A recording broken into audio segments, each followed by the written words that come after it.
네, 지난주에는 바울이 고린도에서 서바나, 스페인까지 한 번에 갈 수 있는데 두 군데를 거쳐갔단 말이에요. 네. 혹시 그 총 거리 기억나시나요?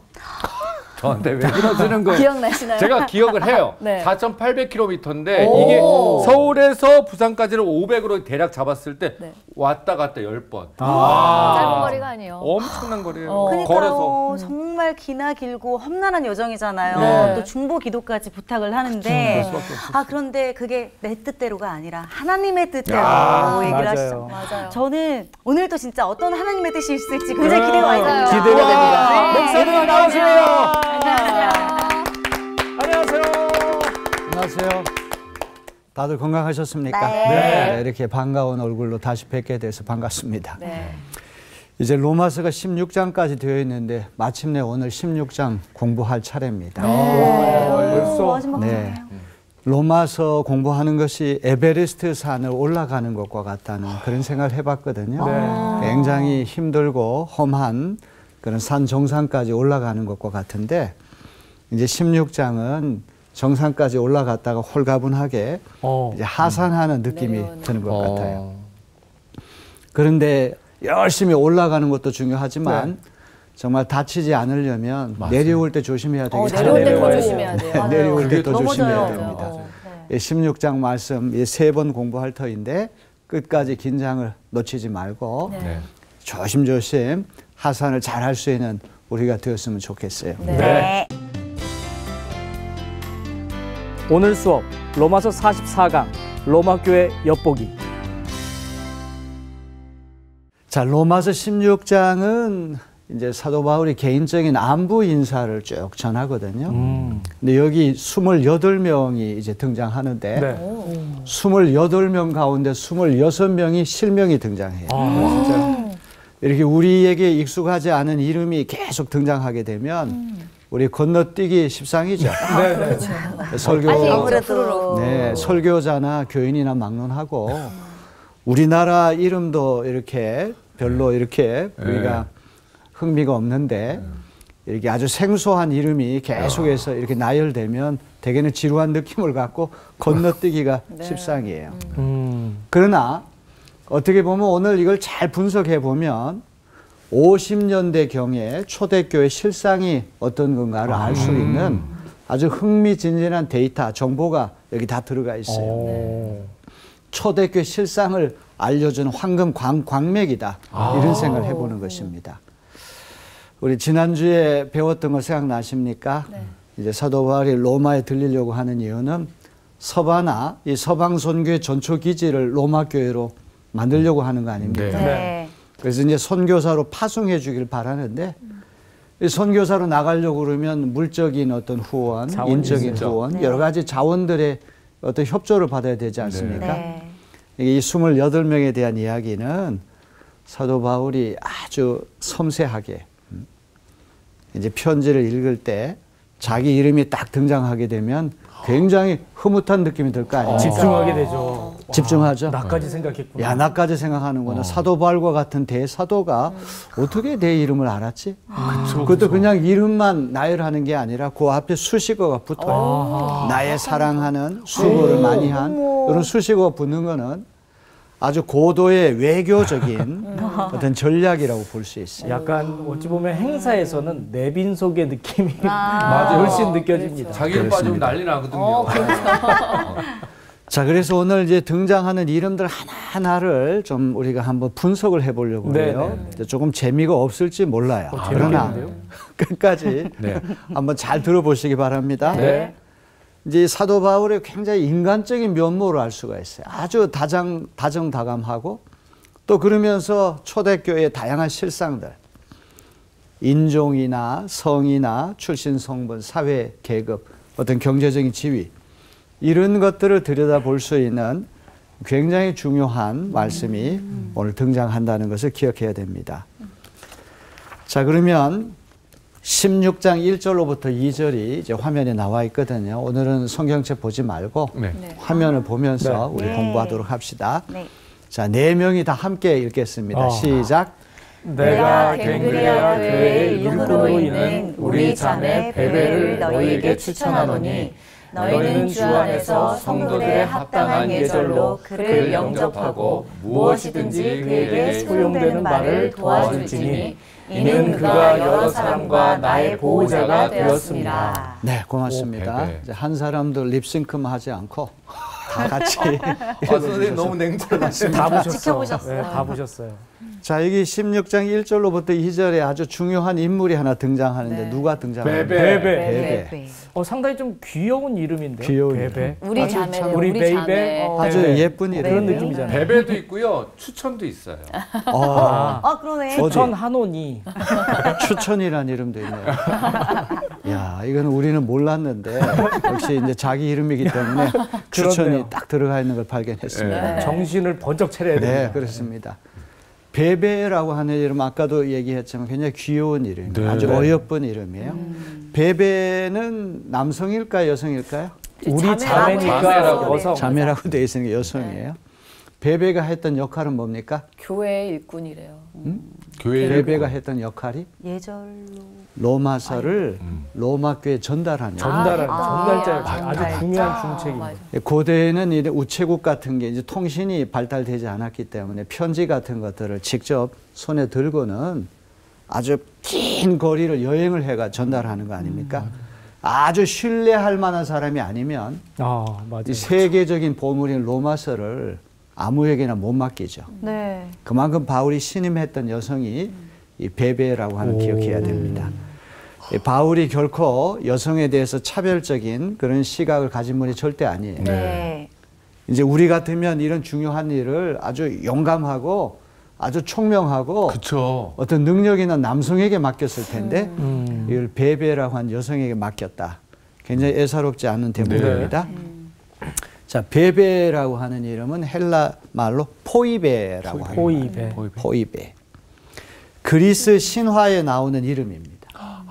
이거는 유대인 이름이 아니에요. 헬라식 이름이에요. 우리의 자매라고 하는 표현으로 볼 때 틀림없는 여성 지도자입니다. 고린도 지역에서 아주 손꼽히는 아주 유력한 여성 지도자가 바로 이 베베라고 하는 여성이에요. 베베. 그 사도 바울이 세 가지를 여기 지금 말씀하죠. 첫째는 갱그레아 교회의 일꾼이다. 이런 표현을 써요. 이 갱그레아라고 하는 것은 이제 고린도에서 남동쪽으로 11km 정도 떨어진 외항이에요. 바깥 항구예요. 지중해 동쪽 여행을 할 때 반드시 이 갱그레아 항구에서 배를 타고 이제 가는 거예요. 그러니까 수많은 외국 사람들이 들락거리는 아주 교통의 요지가 바로 갱그레아예요. 아마 고린도 교회 지교회가 갱그레아에 세워졌던 것 같아요. 그러니까 그 갱그레아 교회의 일꾼이라고 하는 말은 아주 유력한 지도자였다 이런 말이에요. 두 번째 우리의 자매, 그냥 자매가 아니라 우리의 자매라고 하는 표현을 볼 때 훨씬 더 친근감이 가죠. 셋째가 중요합니다. 여러 사람과 바울의 보호자 역할을 했다는 거예요. 이 보호자라고 하는 말은 프로스타티스라고 하는 말인데 이거는 이제 물질을 후원하는 어떤 후견자, 또 사회적인 보호자, 법률 변호인 역할도 겸해서 하는 후견인을 이 프로스타티스라는 말을 쓰는 거예요. 제가 예전에 어디서 들은 것 같은데 저 베베라는 여자분이 굉장히 힘도 있고 그 권력을 가지고 있는 미망인이라고 들은 적이 있었거든요. 그럴 수 있죠. 네, 다양한 추측이 가능해요. 맞아, 이제 맞아. 베베에 대해서 연구한 사람들 그런 어떤 가설을 내세우기도 합니다. 유력한 여성 기업가였을 것이다. 지식이나 능력이 아주 출중한 여성 지도자였을 것이다. 지금 이제 인영 씨가 말씀하신 것처럼 유산을 많이 물려받은 미망인이라고 한다면 대저택에 살 거 아닙니까? 이게 이제 로마 교회라고 하는 것은 가정교회예요. 한 30에서 50명 정도가 한 가정 저택에서 이렇게 모이는 교회가 여러 군데 있었다는 말이죠. 그러니까 이 베베는 자신의 저택을 예배 초소로 아마 제공했을 거예요. 그리고 이제 사도 바울과 같은 그런 귀한 손님이 오면 자기 집에다 모셔가지고 아주 극진하게 이제 대접도 하고 또 여행객들에게 어떤 법률상의 조언도 아끼지 않는 상당히 능력 있는 여성이 이 베베였다는 말이죠. 그래서 이 베베는 장차 바울이 펼쳐나갈 스페인 선교를 준비하기 위해 바울이 미리 파견한 사자라고 하는 건 중요한 메시지를 들고 가서 전달하는 네. 메신저. 네. 그 다음에 특사, 아주 특별한 사신이란 말. 네. 이제 바울을 대신해가지고 로마 교회 가가지고 로마서를 전달하고 이제 교인들이 다 모였을 때 이제 낭독을 할 거 아닙니까? 그 낭독할 때 우리 로마서 공부했지만 너무 어렵잖아요. 그 개념이 너무 어려워가지고 이해가 안 될 때 있잖아요. 네. 어떤 사람이 손을 들고 그게 무슨 뜻입니까? 그러면 베베가 하나 둘 설명도 해주고 해석도 해주었을 것 같아요. 이게 이 베베라고 한 여성이 얼마나 중요한 임무를 맡았는가 우리가 알 수 있죠. 네. 네, 단지 그렇죠? 그냥 메시지를 전달하는 게 아니라 낭독도 하고 해석까지. 질문이 있으면 또 해석도 해드리고 성경에 대한 지식이 되게 그렇습니다. 뛰어났던 것 같아요. 그러니까요. 거의 사도 바울의 분신이라고 해도 과언이 아닐 네. 거예요. 바울이 이제 고린도에 있는데 자기 방문하기 전에 베베에게 로마서를 이렇게 지참해가지고 전달하게 하고 어떻게 이 베베라고 하는 여성이 사도 바울이 로마 방문하기 전에 모든 어떤 정지 작업을 하는 준비 작업을 하는 아주 그런 중요한 역할을 맡아서 했을 것입니다. 네. 자, 로마서 이제 16장 3절로부터 16절은 초대교회 실상에 내장된 황금 광맥이다. 이제 28명이 이제 등장하는데 그 중에서 26명의 실명이 등장해요. 바울이 그 이름을 어떻게 알게 됐는지 참 궁금해요. 진짜. 이제 이 고대 세계라고 하는 것은 우리가 상상하기 어려울 정도로 이렇게 서로 소식이 많이 왔다 갔다 했거든요. 그러니까 바울이 멀리 떨어져 있어도 이 로마 교회 교인들에 대해서 많이 들었어요. 직접적이고 간접적인 정보를 많이 알고 있기 때문에 한 사람 한 사람에 대해서 이름을 열거하고 또 그들의 특징에 대해서도 이야기를 하거든요. 자, 이제 아까도 말씀드렸지만 이제 로마서가 16장까지 되어 있는데 에베리스타스 저 꼭대기 정상까지 올라가는 이제 하산하듯이 이제 가벼운 분위기에서 개인적인 안부 인사를 하게 될 때 26명의 실명이 등장하는데 누구에 대해서 이렇게 형용사 또 이 부사구를 써가지고 이게 칭찬하면서 한 사람 한 사람 이제 언급할 때 자기 차례가 돌아올 때까지 기다릴 거 아닙니까? 기대하겠다. 야, 바울이 내 이름 불러줄까 안 불러줄까? 내 이름 앞에는 어떤 수식어를 붙일까? 두근두근하는 마음으로 귀를 조금 기울일 거예요. 그리고 자기 이름이 딱 들리게 되면은 흐뭇하고 영광스러운 느낌을 갖고 야, 사도 바울이 로마에 오면은 내가 아주 특급 호텔에 가가지고 최고급 음식을 한번 대접해야 되겠다.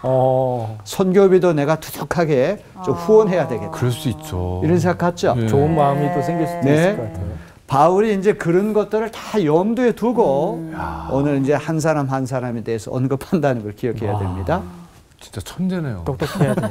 전제가 아니라 당연한 거 아닙니까? 사람이 살기 위해서는 이런 지혜가 필요한 거예요. 호명 안 된 사람은 조금 실망할 수도 있을 것 그럴 같아요. 수도 있겠죠. 네. 바울 서신 전체에서 유례가 없을 정도로 많은 인물들이 여기 등장해요. 그래서 학자들의 비상한 관심 불러일으키는 그런 말씀이 로마서 16장입니다. 자신이 세우지도 않고 한 번도 방문한 적이 없는 그 교회 교인들의 실명을 다 이렇게 밝힌다고 하는 것은 굉장히 이례적인 일이고 아주 특별한 일이 아닐 수 없어요. 그만큼 서방 선교의 전초 기지가 로마 교회가 돼야 된다는 생각을 가지고 여기 이제 호명된 사람들은 일종의 잠재적인 후원자들이에요. 아주 친근감 있게 하고 아주 좋은 그런 관계를 유지해서 앞으로 적극적인 후원을 받으려고 하는 그런 의도가 여기서 엿보입니다. 바울이 수많은 교인의 이름을 부르며 섬세하게 안부를 건네는 것 자체가 고도의 외교적인 책략이에요. 자, 다양성 속에 통일성을 지향하는 로마 교회 이모죠, 뭐. 이제 나중에 맨 끝머리에 가서 이제 로마 교회 특징을 제가 이제 정리를 할 텐데요. 그 중에 하나가 Unity in Diversity. 다양한 사람들. 남성도 들어오고 여성도 들어오고 부자도 들어오고 가난한 사람도 들어오고 왕족도 들어오고 귀족도 들어오고 노예도 들어오고 자유민이라고 들어보셨어요? 자유민은 노예로 있다가 풀려난 사람. 해방된 사람. 해방된 사람. 그러니까 옛날 신분이 노예였는데 지금은 더 이상 노예가 아닌 사람을 자유민이라고 얘기하거든요. 그런데 이모저모를 우리가 한번 살펴보겠습니다. 네. 자, 이제 제일 첫 번째 등장하는 인물이 누굴까? 가장 중요하기 중요한 때문에 사람이니까요. 제일 첫 번째 언급할 거 아닙니까? 네. 자, 한번 기대를 한번 모아보세요. 아는 사람이. 자, 16장 3절로부터 5절 전반부를 우리 지효 학생과 인영 학생이 한번 읽어주시면 고맙겠습니다. 네. 너희는 그리스도 예수 안에서 나의 동역자들인 브리스가와 아굴라에게 문안하라. 그들은 내 목숨을 위하여 자기들의 목까지도 내놓았나니 나뿐 아니라 이방인의 모든 교회도 그들에게 감사하느니라. 또 저희 집에 있는 교회에도 문안하라. 제일 첫 번째 누가 등장합니까? 브리스가. 브리스가와 아굴라 부부야. 부부. 맞아. 자, 어떤 사람이 남편이고 어떤 사람이 아내일 것 같아요? 아굴라가 남편인 것 같은데. 아굴라가 남편 브리스가가. 같고 브리스가가 아내 같죠? 그래요? 벌써 이 어감부터가 아굴라 그러는 거 하고 브리스가라고 좀 어감이 다르잖아요. 브리스가가 조금 더 여성적인 그렇죠. 조금 이름이 느껴지지 않습니까? 이 두 부부는 바울에게 자기들의 목숨까지도 내놓았다는 얘기를 하거든요. 그러니까 얼마나 바울을 위해서 헌신하고 충성하는 그런 부부였겠습니까?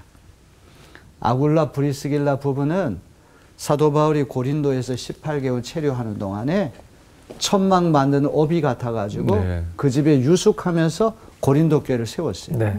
이 고린도 교회에 어떤 기둥과 같은 역할을 했던 사람이 아굴라 브리스길라 부부거든요. 네. 아굴라는 유대인이 틀림이 없어요. 그런데 브리스가는 유대인일 수도 있지만 로마의 상류층 가문에 브리스가라는 이름이 있기 때문에 유대인이 아닐 수도 있어요. 이 브리스가와 아굴라라고 한 부분은 신약에 6번 등장합니다.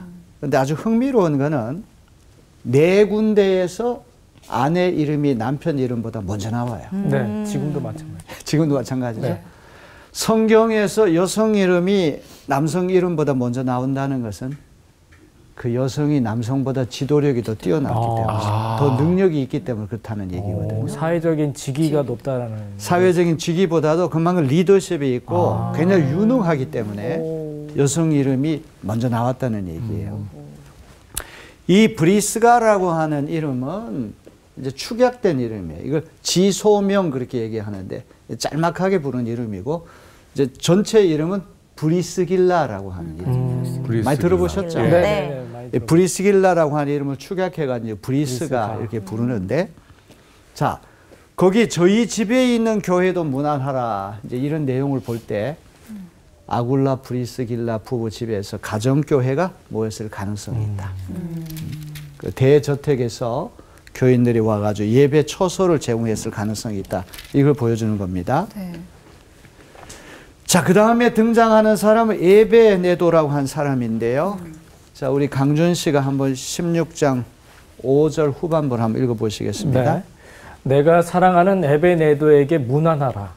그는 아시아에서 그리스도께 처음 맺은 열매니라. 고맙습니다. 이 에베네도라고 한 사람은 아굴라 브리스길라 부부 가정교회에서 가장 중요한 지도자이기 때문에 연달아 나오는 것 같아요. 여기 에베네도라고 하는 사람은 앞에 내가 사랑하는 이라고 한 수식어가 붙었어요. 네. 아굴라 브리스길라 부부를 이제 호명한 다음에 에베네도가 자기 이름이 딱 들리는데 바울이 사랑하는 이 말을 들을 때 마음의 문이 활짝 열릴 거 아니에요. 야, 바울과 같은 대사도가 나를 사랑한다고? 그 다음에 그는 아시아에서 그리스도께 처음 맺은 열매니라. 이런 표현 아시아에서. 붙었어요. 그러니까 바울보다도 먼저 이제 예수를 믿은 사람이다. 그렇네요. 그걸 보여주는 것이죠. 네. 그래서 아주 오래된 초기에 예수를 믿었던 신자가 에베네도라는 걸 보여줍니다. 자, 그 다음에 16장 6절을 우리 인영 씨가 한번 읽어보시겠습니다. 네. 너희를 위하여 많이 수고한 마리아에게 문안하라. 여기 마리아라고 하는 이름은 아주 흔한 이름이죠. 예. 예수님의 육신의 어머니도 마리아고 그렇죠, 또 마리아죠. 여성들 예수님 따라다녔던 여성 가운데 마리아라는 마리아. 이름도 있죠. 네. 메리라고 하는 이름인데 아. 여성이 틀림없는데 여기 앞에 수식어가 붙었어요. 너희를 위하여 많이 수고한. 이 상상의 날개를 우리가 펼쳐보면 아마 이 마리아라고 한 여성은 굉장히 활동적이고 헌신. 남을 섬기고 돌보는 일을 열심히 했던 것 같아요. 헌신을 하는 이제 교회에 모여가지고 음식 같은 거 나눌 때에도 그랬을 것 같아요. 주방에 가가지고 맛있는 음식을 만들어서 교인들에 대접하고 먼저. 그래서 너희를 위해서 많이 수고했다고 하는 표현이 앞에 붙었습니다. 네. 덕담을 아끼지 않습니다. 그 다음에 이제 16장 7절을 누가 읽을까요? 우리 지호 학생이 한번 읽어보실까요? 네. 내 친척이요 나와 함께 갇혔던 아드로니고와 유니아에게 문안하라. 그들은 사도들에게 존중이 여겨지고 또한 나보다 먼저 그리스도 안에 있는 자라. 자, 이 안드로니고와 유니아라고 하는 사람은 바늘 가는데 실 가듯이 두 이름이 나란히 붙었기 때문에 부부일 가능성이 높아요. 그런데 이 사람들은 바울의 친척이라고 돼 있어요. 이제 이거를 우리가 잘못 해석하게 되면 바울의 무슨 뭐 진짜. 조카딸인가, 혈육인. 질년가, 아니면 사촌인가, 오촌인가 이제 우리가 상상할 수 있는데 이 친척이라는 말은 좀 광범위하게 같은 유대인 동포다 이렇게 해석하면 좋을 것 같아요. 여기 안드로니고와 유니아라고 하는 이름은 아주 흔한 헬라식 이름이에요. 그런데도 바울의 친척이라는 동포라고 하는 표현을 쓰는 거 볼 때 이 사람들은 헬라화된 유대인. 그러니까 유대인들 가운데도 이제 어떤 헬라화된 그런 어떤 세계적인 유대인이 있지 않습니까? 유대식 이름을 버리고 헬라식 이름을 선택한 그런 사람들. 또 바울과 함께 갇힌 적이 있다. 감옥도 같이 복음을 전하다가 이제 투옥된 경험도 있다는 거죠. 그러면서 사도들에게 좋은 평판을 얻고 있다. 이런 표현도 쓰지 않습니까? 이제 순회 전도자면서 개척 선교사로서 아주 출중한 업적을 쌓았기 때문에 아주 걸출한 일꾼이라고 아주 좋은 평판을 얻었던 그런 사람들이라는 걸 보여주는 겁니다. 나보다 먼저 그리스도 안에 있는 자다. 이거는 바울보다도 먼저 예수 믿었다. 초기 예루살렘 교회의 헬라어를 말하는 유대계 신자들이 아니었을까 이렇게 추측할 수가 있습니다. 그 다음에 이제 16장 8절로부터 10절 전반부를 우리 추천 씨가 한번 읽어볼까요? 네. 또 주 안에서 내 사랑하는 암블리아에게 문안하라. 그리스도 안에서 우리의 동력자인 우르바노와 나의 사랑하는 스다구에게 문안하라. 그리스도 안에서 인정함을 받는 아벨레에게 문안하라. 네, 고맙습니다. 지금 4명의 사람이 연달아 등장하지 않습니까? 암블리아라고 하는 사람 앞에 주 안에서 내 사랑하는 아주 친근한 형용구가 앞에 붙었습니다. 이 암블리아라고 하는 이름은 로마의 고대 비석, 비문에 자주 등장하는 남성 노예 혹은 자유민. 자유민은 노예로 있다가 풀려난 사람을 얘기하거든요. 그래서 아마 노예 신분이거나 자유민이었을 거다 이렇게 추측할 수가 있습니다. 그 다음에 우르바노라고 하는 사람은 그리스도 안에서 우리의 동역자 이런 표현이 나오죠. 네. 이제 우르바노라고 하는 이 이름의 뜻은 도시의 축복을 이런 뜻이에요. Blessing to the city. 저 이 이름도 로마 비문에 자주 등장하는 노예나 자유민의 이름입니다. 그 다음에 스다구라고 하는 사람은 그냥 상투적으로 나의 사랑하는 이런 수식어만 붙었는데 로마 황실과 관계된 그런 이름이라고 그래요. 그 다음에 아벨레라고 하는 사람은 조금 더 자세하게 그리스도 안에서 인정을 받은 사람. 이게 칭송을 합니다. 아마 로마에 거주하는 유대인이었을 것이다. 이렇게 우리가 추측할 수 있습니다. 자, 그 다음에 16장 10절 후반부에 보니까 아리스토블로의 권속에게 문안하라. 권속? 이 아리스토블로라고 한 사람은 헤롯 대제의 손자예요. 헤롯 아그리파 1세의 맞수인 형이요 글라우디오 황제 친구 이름입니다. 근데 48년에서 49년 사이 이미 세상을 떠났거든요. 그의 가문에 속한 권속. 이제 명문 세족인데 그 가문에 속한 노예들이나 자유민들이 예수를 믿고 로마 교회에 들어왔을 가능성이 높아요. 다양한 이제 우리가 그 사람들의 어떤 출신이나 어떤 성분 같은 거를 지금 이제 설명하는 겁니다. 네. 그다음에 16절, 11절 전반부에 보니까 내 친척 헤로디온에게 문안하라. 헤로디온이라는 딱 이름을 볼 때 누구하고 관계가 있는 것 같아요? 헤롯이란 거 아니에요? 맞습니다. 맞아. 진짜? 헤롯 왕 가문과 관계가 되어 있는 거예요. 아리스토블로 가문이 헤롯 왕과 연관됐다면 곧바로 헤롯이라는 이름에서 유래된 헤로디온을 거명하는 것은 자연스러웠죠. 거기다 친척이라고 했으니까. 그렇습니다. 친척이란 말도 이제 동포다. 동포죠. 유대인 동족이라는 뜻이에요. 로마 황실에 팔린 헤롯 왕가의 노예였으나 나중에 자유민이 됐을 가능성이 높은 사람이에요. 자, 그 다음에 16장 11절 후반부에 보니까 나기수의 가족 중 주 안에 있는 자들에게 문안하라. 나기수. 이름이 재미있습니다. 나기수. 나기수. 성이 나시예요. 이 나기수라고 한 사람은 로마의 아주 명문가입니다. 1세기 중엽 로마의 입지전적인 자유민의 이름이 나기수예요. 나기수의 가족 중 주 안에 있는 자들. 사도 바울이 로마서를 썼을 때 나기수는 이미 세상을 떠난 다음이거든요. 그렇기 때문에 그의 가문에 속한 이들, 가족들이나 친척들이나 노예들, 자유민들, 그런 이들이 로마 교회에 나왔을 가능성이 있습니다.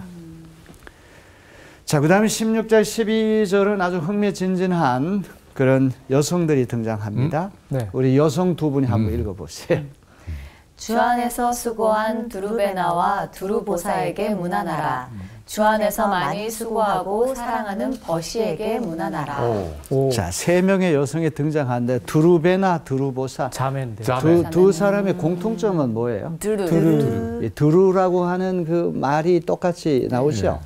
드루와. 그래서 학자들에 따르면 두루베네와 두루보사는 쌍둥이 자매가 아니었을까. 아, 그럴 수 있겠다. 쌍둥이 자매이든지 아니면 그냥 자매이든지. 둘은 형제지간이에요. 자매지간이에요. 그다음에 버시라고 하는 여성이 나오죠. 버시. 자, 두루베나하고 두루보사 자매를 이야기할 때는 주 안에서 수고한 이런 표현을 쓰잖아요. 네. 근데 버시에게는 조금 더 칭찬이 과합니다. 더 많이. 주 안에서 많이 수고하고 사랑하는 버시. 야, 약간 이게 좀 들으면은 왜 나는 그냥 수고 아니고 얘는 사랑하냐. 저 좀 이해할 수 있을 것 같아요. 약간 왜냐하면 좀 이 앞에 질투날 것 수고한 두루베나 두루보사를 이제 뒤에 이제 버시가 나오니까 조금 기분 상할 수도 있으니까 많이 수고하고 사랑하는 라고 얘기하는. 네. 그러니까 실망하지 말아라. 아마도 이제 바울이 들은 정보에 의하면은 드루베나나 두루보사의 자매도 교회를 열심히 하고 복음 전도도 열심히 하고 훌륭한 일꾼들이긴 한데 요 버시라고 하는 여성이 더 많이 희생하고 더 많이 헌신하고 수고를 더 많이 했기 때문에 조금 더 이렇게 친근감이 가는 그런 표현을 세게 칭찬을 했던 것 같아요. 진짜 세게 한 것 같아요. 그러니까. 자, 이런 여성들은 로마 황가의 노예들 가운데 이 이름이 자주 등장하거든요. 그러니까 노예나 아니면 자유민 신분이었을 것이다. 이 버시라고 하는 이름은 페르시아 여성 이런 뜻입니다. 그래서 그러니까 로마의 헬라어나 라틴어 비문에 자주 등장하는 노예나 자유민의 이름이에요. 자, 그 다음에 아주 흥미진진한 이름이 나옵니다. 16장 13절은 우리 강준 씨가 한번 읽어보세요. 주 안에서 택하심을 입은 루포와 그의 어머니에게 문안하라. 그의 어머니는 곧 내 어머니라. 너무 중요한 표현입니다. 이게 루포는 어떤 사람입니까? 주 안에서 택하심. 구레네 사람 시몬의 아들 루포야. 마침 알렉산더 루포의 아버지인 구레네 사람 시몬의 시골로부터 와서 지나가는데 그들이 그를 억지로 같이 가게 하여 예수님의 십자가를 맞아. 지고 여기에서 그때 나오네요. 맞아요. 예수님이 체력이 감당이 안 돼가지고 십자가를 지고 자꾸 쓰러지니까 구경 나왔던 구레네 출신의 시몬이라는 사람이 재수없게 걸려가지고 억지로 예수님이 져야 할 십자가를 대신 진 사람이에요. 이 사람이.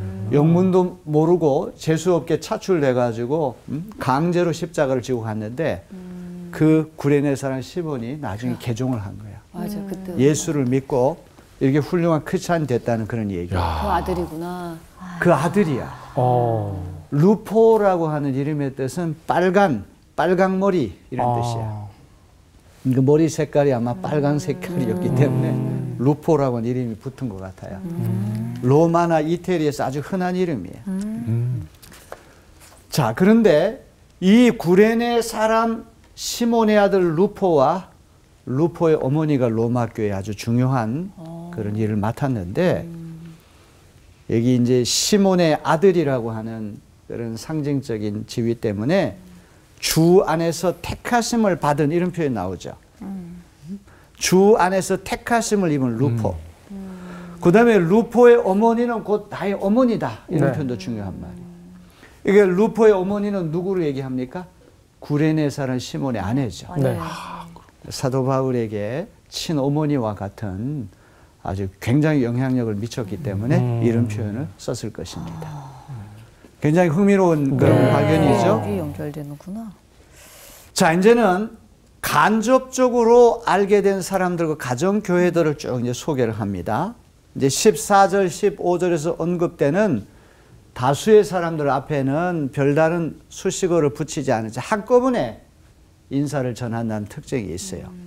우연히 알게 됐거나 명성을 듣고 간접적으로 알게 된 사람들로 추정이 됩니다.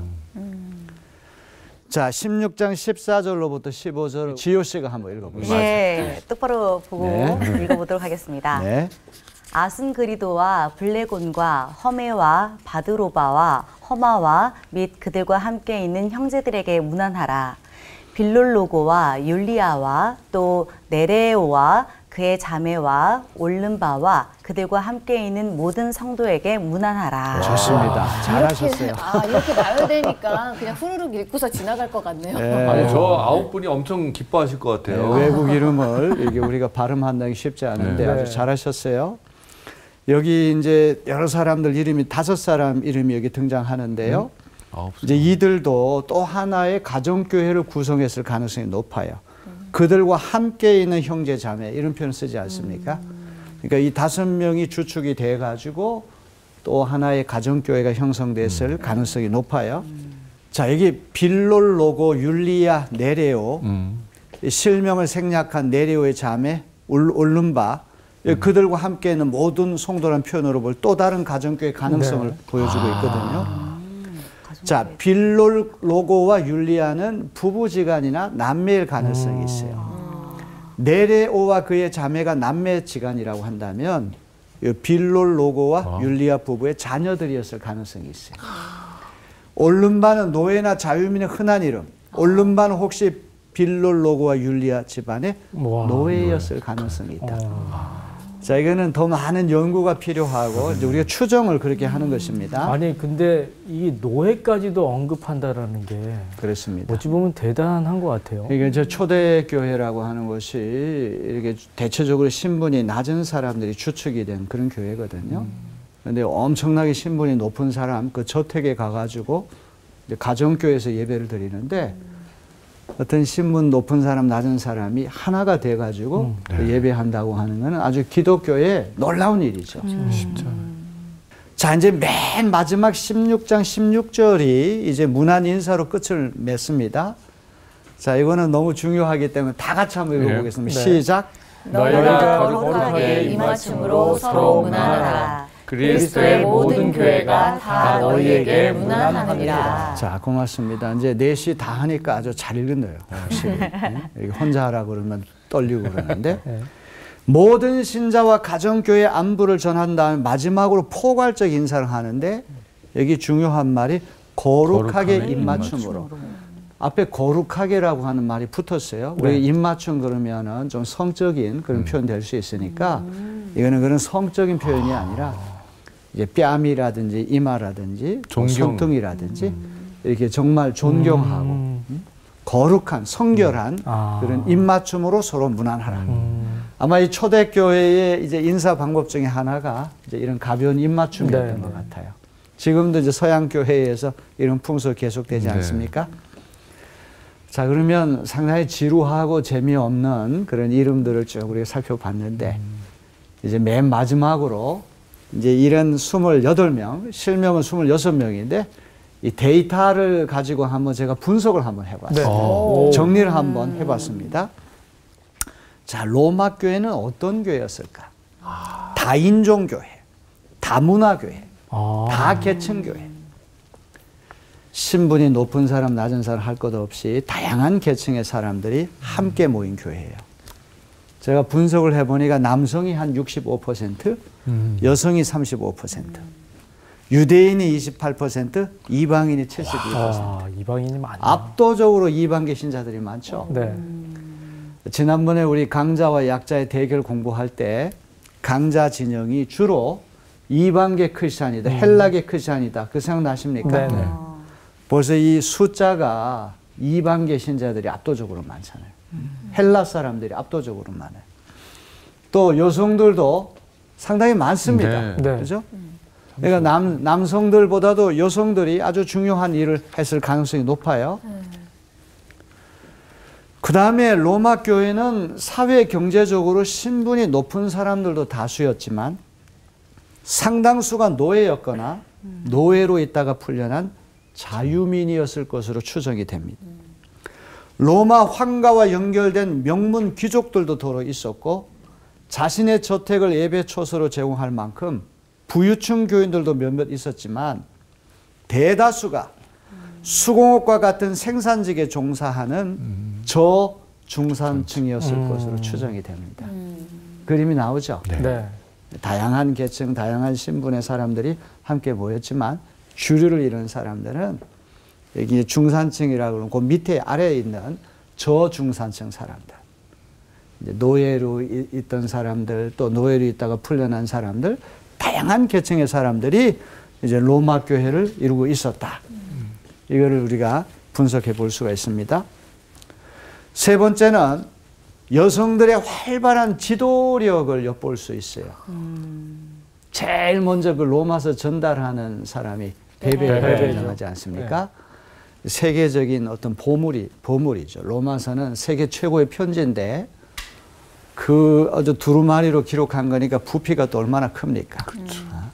그거를 먼 거리를 여행해가지고 로마 교회에 전달할 정도면 이 베베라고 한 여성이 보통 당찬 여성이 아니었을 거예요. 아주 출중한 그런 지도자였을 것입니다. 그렇죠? 네. 여성의 지도력이 활발한 교회가 로마 교회였다. 그 다음에 네 번째로 성과 인종과 언어와 문화와 사회 계급과 경제 지위가 다르다고 해서 따로따로 모이지 않고 다 함께 모인 포용적인 교회. 다양성 속에서 통일성을 이룬 교회가 바로 로마 교회였다고 하는 것을 보여줍니다. 이제 우리나라에서도 이제 선교사님 처음 들어왔을 때 남녀가 유별하다 보니까 남자는 남자 전용 예배당했어요. 여성은 여성 전용 예배당했어요. 각각 따로 예배를 드렸어요. 그러다 조금 발전하면 가운데 휘장을 치고 선교사님은 양쪽을 다 보는데 남자 여자는 서로 못 보게 했어요. 그러다가 이제 휘장을 걷어치우고 교회 안에서 남성 여성 가릴 것 없이 다 예배 드리는 그런 시대가 열리게 됐죠. 그런데 2000년 전에 로마 교회가 그런 교회였어요. 대단한 거. 차별하는 교회가 아니라 포용하는 교회. 자, 그래서 오늘 이제 결론 말씀은 이 갈라디아서 3장 28절이 로마 교회를 통해 가지고 구현됐다. 이렇게 해석할 수가 있어요. 너희는 유대인이나 헬라인이나 종이나 자유인이나 남자나 여자나 그리스도 예수 안에서 하나이니라. 로마 교회가 그런 모든 장벽, 이런 담벼락 같은 걸 다 허물고 그리스도 안에서 일치가 된 그런 교회였다는 걸 보여주는 것입니다. 자, 이렇게 해서 이제 우리 16장 이렇게 아주 흥미진진한 이름들을 한번 분석을 해봤어요. 잘 들으셨습니까? 네. 야, 초대교회는 어떤 교회였을까? 이제 궁금한데 그 어떤 흔적들을 보여주는 아주 중요한 그런 정보를 오늘 우리가 분석해봤습니다. 자, 오늘 수고 많으셨습니다. 또 다음 주에 뵙겠습니다. 네. 감사합니다. 이름 하나하나를 떠올리면서 읽으면서 보니까 지루함이 아니라 그분들이 그 어려움 속에서도 얼마나 하나님을 찾기 위해서 애를 썼는가 이런 게 이름 속에서 엿보이게 되더라고요. 제가 궁금했던 답을 오늘 얻었거든요. 뭔데요? 뭐냐면 그 십자가를 진짜 지고 갔을 때 구레네 사람이 지고 네. 갔잖아요. 근데 나중에 그 사람이 크리스찬이 됐다라는 이야기를 들어서 그냥 크리스찬이 됐다라고만 결과만 들어가지고 어떻게 좀 궁금했었는데 이 사람에 대해서 궁금했었는데 이렇게 해서 그 집안이 크리스찬이 돼가지고 또 이렇게 바울을 도와줬구나라는 이야기가 저는 제가 가지고 있던 질문의 답이 너무 됐던 시간이에요. 그러니까요. 뭔가 이렇게 다른 것을 생각했던 사람이 예수 안으로 하나가 된 거잖아요. 네, 그런 것처럼 우리 같이 하나 된 마음으로 앞으로 나이를 열심히 초월해서. 하시죠. 네, 알겠습니다. 어쨌든 이 바울의 그 서신들을 보면서 저는 느끼는 게 정말 어느 누구나 계급과 신분을 다 초월하면서 하나님께 예배드렸다는 점에서 저는 정말 놀라웠고요. 그때 당시는 더 치열하게 살았을 때인데도 불구하고 깨어있는 이 바울의 그 믿음 덕분에 나머지 사람들이 하나님을 바라본 것처럼 우리도 이 모든 것들이 너무 쉽고 자유롭고 평안하지만 이 평안함 속에서 감사함을 느끼면서 더 한 주를 즐거운 마음으로 사셨으면 좋겠습니다. 네, 감사합니다. 수고하셨습니다.